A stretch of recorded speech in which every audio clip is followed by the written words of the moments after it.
안녕하세요. 이번 시간은 회기 모형 세 번째 시간 되겠습니다. 회기 모형 어떻게 우리 지금까지 이해하셨는지 잘 모르겠네요. 첫 번째 우리가 살펴봤던 내용은 심플 리니어 리그레션 모델이었죠. 그러니까 하나의 변수를, 하나의 독립 변수를 가진 선형 관계를 가진 회기 모형이었고, 두 번째 시간을 살펴봤던 거는 멀티플 리니어 리그레션 모델이었습니다.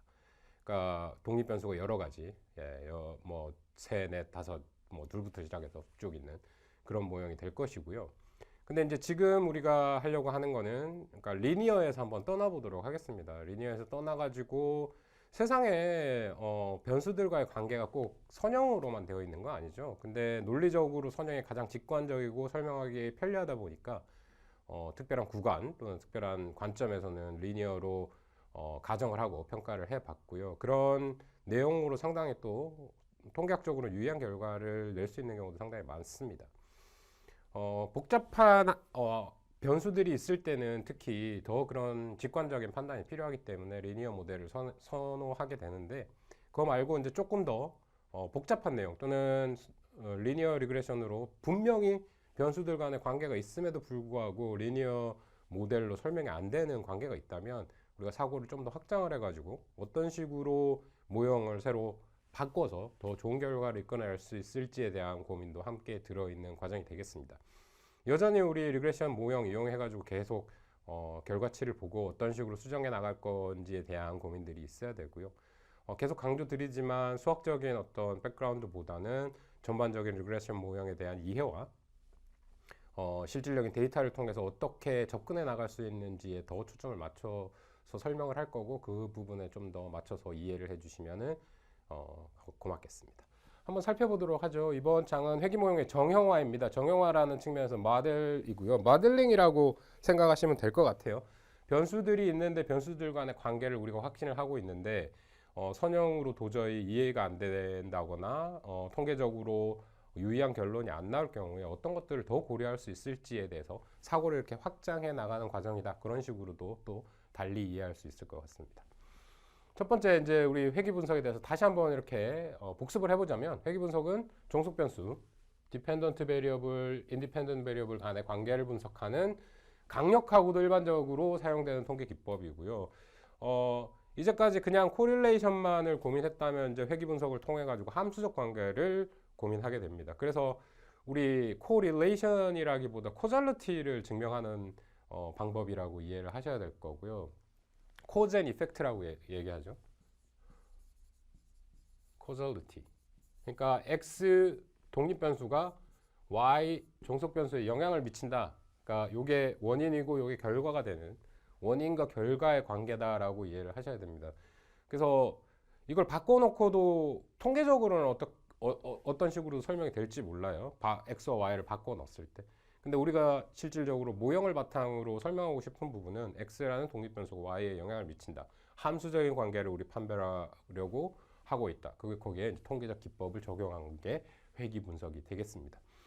그래서 뭐 사회과학에서도 많이 쓰이고, 그 실질적으로 자연과학에서도 실험을 통해서 이게 정말 이 원인이 여기에다 영향을 주는지에 대한 평가, 통계적인 과정들, 뭐 그 자연과학에서 훨씬 더 좋은 점은 실험을 할 수 있다는 거고, 실험을 하는데 환경을 만들어 줄 수 있고 실험군과 대조군을 설정할 수 있다는 아주 큰 장점이 있죠. 거기에 따라서 R 스퀘어 값이 아주 크게 나오는데, 우리가 지금 중점적으로 바라보고 있는 부분은 사회과학이고요. 사회과학에서 함수관계 참 판별하기 어려운 경우도 많이 있습니다. 그래서 그런 모형을 설정하고 나의 모형과 나의 이론이 맞는지 안 맞는지 검증해 나가는 과정의 하나로서 회귀 분석을 아주 많이 쓰고 있다. 꼭 경영경제 뭐 이런 부분뿐만 아니라 뭐 정치학이라든지 사회학 부분에서도 요즘은 상당히 많이 쓰고 있는 기법이기 때문에 이해가 좀 필요하다. 깊이 있는 이해가 좀 더 필요하다라고 말씀을 드리겠습니다. 오늘 보는 과정에서 이제 사고가 확장되고 모델이 이렇게 응용이 되면서 좀 우리가 등한시 아니면은 그 필요 조건에 대한 고민을 조금 낮추는 그런 과정도 좀 있을 겁니다. 또 이제 어떤 토픽이냐에 따라서 다르고요. 그러니까 R 스퀘어에 대한 엄중함을 평가할 때 자연과학에서는 R 스퀘어가 1에 거의 가까운 결론이 나오기 때문에 R 스퀘어가 낮다고 하는 경우에 여러 가지 문제점에 대해서 우리가 판별하기가 쉬운데, 사회과학인 경우에 일반적으로 R 스퀘어 값들이 낮고 그런 경우에는 이제 어떻게 극복을 해 나갈 것인지 아니면은 그 부분을 어떻게 해석해 나가야 될 것인지에 대한 어떤 고민들. 그러니까 전체적인 모형을 보고 전체적인 모형이 이론을 서포트 또는 검증해주고 그 주장을 뒷받침해준다는 측면에서 좋은데 R스퀘어 값이 너무 낮다. 그런 경우에는 조금 R스퀘어 값을 그렇게 엄밀하게 보지 않는 경우도 되게 많다라는 말씀을 드리겠습니다. 다음 부분 보시면 종속 변수와 독립 변수들 간의 관계를 나타내는 회귀 분석은 구간 데이터를 사용하는 선형 모형, 우리가 이제까지 봤던 선형 모형이죠. 컨티뉴어스 베리어블이죠. 구간 데이터들. 그 다음에 그런 것이 아니라 비선형 모델도 우리 고민해 볼 수 있고, 데이터 자체도 이제 구간 데이터가 아니라 카테고리컬 베리어블인 범주 자체 또는 제로 1을 할 수 있는 어떤 종류, 카테고리 뭐 이런 어떤 데이터까지도 분석을 해낼 수 있다라는 겁니다. 그렇게 모델이 확장되어 가는 과정을 이번 시간에 중점적으로 살펴보게 될 겁니다. 이제는 이제 다항 회귀 모형이에요. 다항 회귀 모형. 항이 많다라는 거고, 심플에서도 우리가 봤듯이 변수 하나는 우리 다중 회귀 모형이란 것과 다중 회귀 모형과 다항 회귀 모형을 한번 구분을 해보자라는 거고요. 다중 회귀 모형은 멀티플 리그레션이고 다항이라는 건 폴리노미얼이라고 얘기할 수 있습니다. 수학에서 폴리노미얼은 상당히 많이 쓰이고 폴리노미얼 익스텐션 뭐 이렇게 해가지고 폴리노미얼 함수의 형태로 표현하는 경우가 상당히 많아요. 모든 함수를 정확한 폴리노미얼로 대체할 수는 없겠지만 폴리노미얼 형식으로 표현해 볼 수 있는 방법들이 많습니다.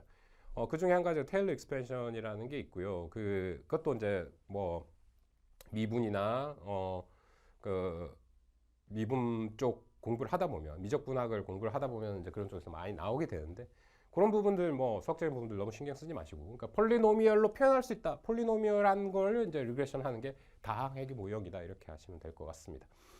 다중 회귀 모형은 변수가 많은 거죠. 독립 변수가 여러 개 있는 겁니다. x1, 2, 3 해가지고 k까지 있는 이걸 다중 회귀 모형이었고 선형이었습니다.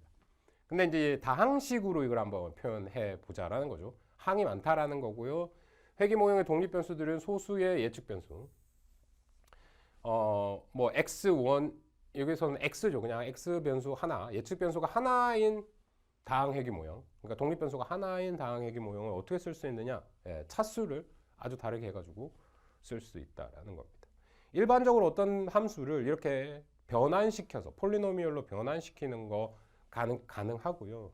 그러니까 뭐 완전히 퍼펙트하게 맞지 않는 경우도 있겠지만 그렇게 변환해서 쓸 수 있다. approximate 할 수 있다. 네. 그렇게 이제 하는 과정 중에 그 논리가 여기에 들어가 있는 겁니다. 그러니까 우리 기본적인 함수 모양이 아주 이상하게 생겼다라고 봤을 때 그 함수를 정확하게 찾아내는 방법 중에 한 가지가 폴리노미얼을 이용해서 그렇게 찾아낼 수 있습니다.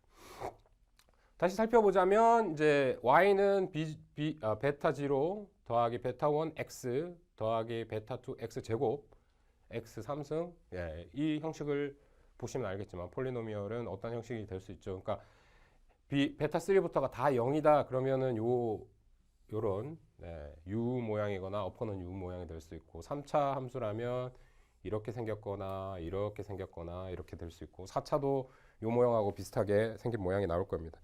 그 다음에 뭐 5차, 6차 그래가지고 모양이 각각 달라지는데 모든 함수의 형태를 이런 형식으로 요약해가지고 표현할 수 있기 때문에 폴리노미얼을 상당히 많이 쓰고 있습니다. 여기서 보면 이 승되는 부분을 P라고 했는데 1승, 2승, 3승, 4승에서 P승까지 얘기하고 그 가장 높은 그 승된 부분을 차수라고 얘기하며 3차 함수, 2차 함수, 1차 함수, 1차식, 3차식, 뭐 5차식 이렇게 쓸 수 있겠습니다.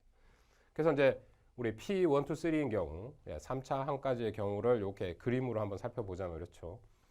P가 그냥 1승이다 그러면 X의 1승은 우리 그냥 X니까 그러면 이제 리니어 모양이 될 거고요. 그죠? 2승이면은 2차 함수가 되는데 2차 함수의 모양은 이렇게 U 모양이 되고 3차는 이런 식으로 생기든가 아니면은 또 뭐 이렇게 변곡점이 있는 이런 모양도 나올 수가 있습니다. 반대 방향도 가장 높은 3차 항의 부호에 따라서 달라질 수 있는 이런 부분은 다 이제 고등학교 시절 수학 시간에 다 공부를 하셨으리라고 보고요.